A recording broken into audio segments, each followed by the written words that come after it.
इस वाले यूनिट में हम बात करेंगे मोमेंटम के बारे में, impulse, then law of conservation of momentum और फाइनली कोल्यूजन और उसके डिफरेंट केसेस को स्टडी करेंगे। सबसे पहले जो टॉपिक है इस यूनिट का वो है लीनियर मोमेंटम। सो लीनियर का वर्ड जो यूज़ हुआ है, लीनियर का मतलब है in a straight line, so momentum in a straight line. और बात अभी हमने लीनियर वर्ड इसलिए यूज़ किया है क्योंकि इसके बाद हम एंगुलर मोमेंटम की भी बात करेंगे जब बॉडी जो है वो किसी सर्कुलर मोशन में मूव करती है। ओके, जो सबसे पहले लीनियर मोमेंटम को अंडरस्टैंड करने के लिए हम एक सिचुएशन कंसीडर करते हैं। मैं कहती हूँ कि दो ऑब्जेक्ट्स हैं, दो ऑब्जेक्ट्स मैंने इस टाइम कंसीडर कर लिया कि दो गाड़ियाँ हैं। एक गाड़ी पीछे से किसी वेलोसिटी के साथ आ रही है और एक गाड़ी आगे उसके आगे मूव कर रही है किसी दूसरी वेलोसिटी के साथ। तो कुछ टाइम के बाद मैं देख रही हूँ कि जो पिछले वाली गाड़ी है वो अगले वाली गाड़ी के साथ हिट कर देती है उसको, यानी कि टक्कर मार देती है, उसके साथ कोलाइड कर देती है। इसी तरह से मैं एक दूसरी मिसाल देखती हूँ कि ये एक बैट है जो कि बॉल के साथ जो है बॉल को हिट कर रहा है। तो ये जो सिचुएशंस हैं, यानी कि जब गाड़ी जो है एक दूसरी गाड़ी के साथ टकरा रही है, जो बॉल जो है, जो बैट है वो बॉल को हिट कर रहा है, इसको हम कहते हैं ये कोल्यूजन हो रही है। तो इस तरह की सिचुएशंस को एनालाइज करने के लिए हम बेसिकली देखते हैं कि जो मोशन है ऑब्जेक्ट्स की, यानी कि उन बॉडीज़ की, उसको एनालाइज करते हैं। बिफोर क्लूजन हम देखते हैं कि किस तरह की थी, और फिर हम देखते हैं कि आफ्टर द क्लूजन उनमें क्या चेंज आई है, यानी कि उसको एनालाइज करते हैं बिफोर क्लूजन एंड आफ्टर क्लूजन। तो जो क्वांटिटी ऑफ मोशन है जो हम ऑब्जर्व करेंगे बिफोर क्लूजन और हम ऑब्जर्व करेंगे आफ्टर क्लूजन, इसको हम सिंपल वर्ड्स में इसको हम कहते हैं मोमेंटम। तो मोमेंटम ऑफ अ बॉडी को हम डिफाइन करेंगे कि momentum of a body is equals to the product of its mass and the velocity. Momentum को हम रिप्रेजेंट करते हैं बाय पी, और इसको चूंकि वेलोसिटी इसमें इन्वॉल्व है और वेलोसिटी जो है वो वेक्टर क्वांटिटी है, इस वजह से जो मोमेंटम है वो भी एक वेक्टर क्वांटिटी है और उसकी डायरेक्शन वही होगी जो कि वेलोसिटी की होगी। अब हम देखते हैं कि जो न्यूटन ने एक्सप्रेस किया था second law of motion in terms of momentum. So Newton के सेकेंड लॉ से हम ये इक्वेशन लिख सकते हैं that sigma F is equals to M A. इसको मैं यूं भी लिख सकती हूँ that sigma F is equals to M D V over D T. इसको सिंप्लीफाई मैं यूं भी कर सकती हूँ that this is equals to D over D T of M we. अब मुझे पता है कि ये जो एम वी है, this is the momentum set that P is equals to M V. मैं इसकी वैल्यू यहाँ सब्स्टिट्यूट कर देती हूँ। Sigma F is equals to D P over D T. So sigma F is equals to D P over D T and sigma F is equals to M A. ये दोनों जो हैं they are completely equivalent. इसको मैं words में कैसे put कर सकती हूँ? That the rate of change of the momentum of a body, the rate of change of the momentum of a body जो dp over dt है, that is equal to the resultant force acting on the body and it is in the direction of that force. ये जो figure है show कर रही है magnitude of the force जो कि ड्यूरिंग द क्लूजन लग रही है। अगर आप देखें तो फोर्स ओनली एक्सर्ट हो रही है during the क्लूजन and it's zero before the क्लूजन and after the क्लूजन, जब टाइम जो है वो टी आई है, यानी कि फोर्स एक्ट हो रही है between the time T I and T F. इस टाइम से पहले भी वो ज़ीरो है और इस टाइम के बाद में भी वो ज़ीरो है। अगर हम कंसिडर करें जो रिलेशनशिप है between the force and the rate of the change of the momentum जो हमने अभी ड्राइव किया है, मैं उस एक्सप्रेशन को यहाँ पे लिख देती हूँ that sigma F is equals to rate of change of momentum D P over D T. इसमें एक्सप्रेशन को ऐसे भी लिख सकती हूँ that D P is equals to sigma F times D T. अब ये जो अगर मैंने इस इक्वेशन को सॉल्व करना है तो मैं इसको इंटीग्रेट करूँगी over the time of the क्लूजन जो कि स्टार्ट हो रहा है at the time T I और एंड हो रहा है at the time T F. और जब टाइम टी आई है तो उस टाइम इनिशियल मोमेंटम जो है, यानी कि टी आई का मतलब इनिशियल टाइम है, तो मोमेंटम जो है वो पी आई है और जब फाइनल टाइम है तो मैं कहती हूँ मोमेंटम जो है वो पी एफ है, फाइनल मोमेंटम। इस तरह से मैं इस इक्वेशन को इंटीग्रेट करूँगी ओवर दिस टाइम लिमिट्स और ओवर दिस मोमेंटम के जो लेफ्ट हैंड साइड है, that will be from P I to P F D P is equals to integral ti to tf sigma f dt। इसको मैं equation number 1 कर देती हूँ। अगर मैं इसको इस इक्वेशन नंबर 1 की लेफ्ट हैंड साइड को इंटीग्रेट करूँ तो लेफ्ट हैंड साइड पे मेरे पास आ जाएगा पी एफ माइनस पी आई। सो पी एफ माइनस पी आई ये क्या है? It's a change of momentum. मैं इसको डेल्टा पी भी लिख सकती हूँ। सो लेफ्ट हैंड साइड जो इक्वेशन की है, इक्वेशन नंबर 1 की, वो मुझे दे रही है the change in the momentum.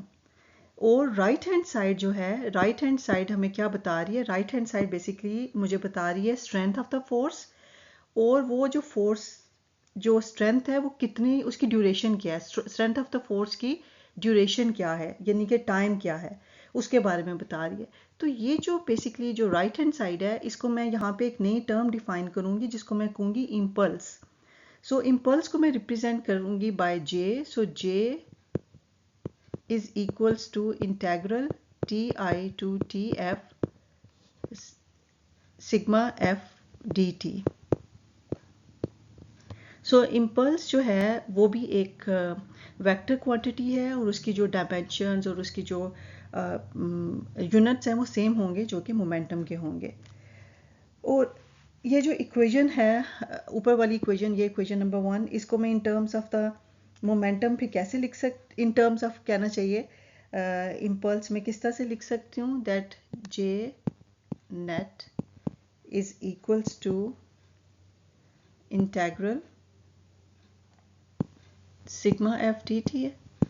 और अगर मैं इस इक्वेशन को, इक्वेशन नंबर जो 1 है उसमें उसके साथ इसको लिखना चाहूँ तो that will be J net is equals to delta P, that is equals to P F minus P I. इसको मैं इक्वेशन नंबर 2 दे, जो कि कहाँ से आ रही है? This is basically from equation number 1 after substituting impulse, यानी कि जो मैंने एक नई क्वांटिटी डिफाइन की है, राइट हैंड साइड जो है वो इम्पल्स के बराबर एक न्यू टर्म मैंने डिफाइन किया है, तो उससे ये वाली इक्वेशन जो है वो आ रही है। अच्छा, अब ये जो इक्वेशन नंबर 2 है, इसको मैं कहूँगी कि this is basically a mathematical statement of a impulse momentum theorem. यानी क्योंकि ये रिलेशनशिप आ रहा है किसके दरमियान में? इम्पल्स के दरमियान में, और किसके दरमियान में? मोमेंटम के दरमियान में, rate of change of momentum. तो इसलिए हम इसको कहेंगे it's mathematical form of impulse momentum theorem, impulse momentum theorem. So इसको मैं वर्ड्स में कैसे कह सकती हूँ कि the impulse of the net force acting on a particle during a given time interval is equals to the change in the momentum of the particle during that interval। अच्छा, अब मैं अगर ये कहती हूँ कि ये जो मोशन है, अभी तो मैंने उसको सिर्फ कंसिडर किया है कि अगर मैं कहती हूँ कि मोशन जो है 3 डायमेंशन में हो रही है, तो इसी इक्वेशन को, इक्वेशन नंबर 2 जो है, इसको मैं इसके कंपोनेंट्स की फॉर्म में कैसे लिख सकूँगी? वो इस तरह से होगा, जे net x will be equals to delta px is equals to p fx minus p ix। ये x कंपोनेंट के लिए हो जाएगा। इसी तरह से for y component it will be j net y is equals to delta py, that is equals to p fy minus p iy। और for z, j net z is equals to delta pz is equals to pfz minus piz। सो ये वाली equation in 3 components की form में, यानी कि equation number 2 3 components में अगर हम उसको स्प्लिट करें, मोशन अगर 3 डायमेंशन में है, x, y और z, तो हम इसको इस तरह से लिख सकते हैं। बहुत सिंपल वर्ड्स में अगर मैं आपको बताना चाहूँ कि जब दो बॉडीज़ की आपस में कोलिजन होती है तो जो चेंज इन मोमेंटम आता है एक बॉडी का, वो बराबर है impulse of the force exerted by the other body. Okay, अब आप इस फिगर को देखें तो यहाँ पे जो मैग्नीट्यूड है इम्पल्स ऑफ द फोर्स, ये जो जे है, so magnitude of the impulse of the force को रिप्रेजेंट हो रहा है by the area under the F T curve. अब इसको हम रिप्रेजेंट कर सकते हैं, यानी कि जो एरिया है इसको हम रिप्रेजेंट कर सकते हैं बाय अ रेक्टेंगल, जैसा आप इस फिगर में देख रहे हैं, ये एक पूरी की पूरी रेक्टेंगल है। सो क्या कि ये जो एरिया है इसको हम रिप्रेजेंट कर सकते हैं बाय अ रेक्टेंगल जिसकी जो विड्थ है वो डेल्टा टी है और उसकी जो हाइट है वो एफ एवरेज है।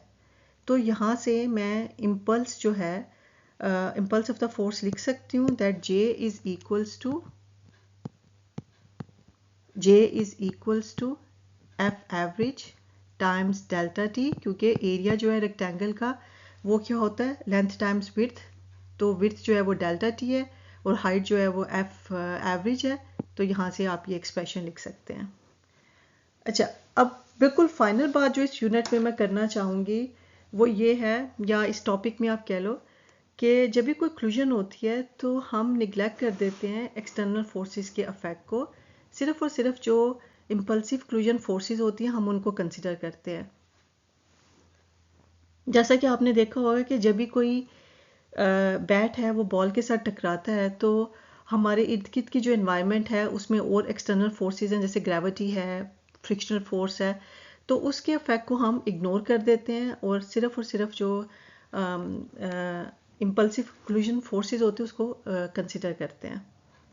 उसके रीज़न क्या है कि जब हमने मोमेंटम को, जो चेंज इन मोमेंटम को कैलकुलेट किया गया एक्सटर्नल फोर्सेस से, तो उसका इफेक्ट बहुत कम आया है as compare to the change in momentum due to the impulsive collisional forces की वजह से। तो मोमेंटम की वैल्यू यानी कि change in momentum external forces की वजह से बहुत कम है, इसलिए हम उसको निगलेक्ट कर देते हैं। तो आप यहाँ से ग्राफिकल रिप्रेजेंटेशन में भी देखें कि यहाँ पर बेसिकली जो एक्सटर्नल फोर्सेस का अफेक्ट है वो इस तरह से शो हो रहा है और इम्पल्सिव फोर्सेस के अफेक्ट जो है वो बहुत ज़्यादा है as compare to the external forces के अफेक्ट। तो जिसकी वजह से हम एक्सटर्नल फोर्सेस का जो अफेक्ट है उसको कंसिडर नहीं करते, इग्नोर कर देते हैं और सिर्फ इम्पल्सिव क्लूजनल फोर्सेस को ही कंसिडर करते हैं।